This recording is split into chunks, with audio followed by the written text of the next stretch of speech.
Hi friends, அஸ்ஸலாமு அலைக்கும்.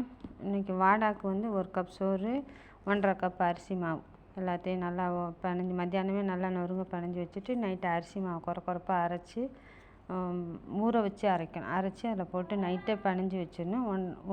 Over night ஊறின பிறகு கமரி ஏறிடும்.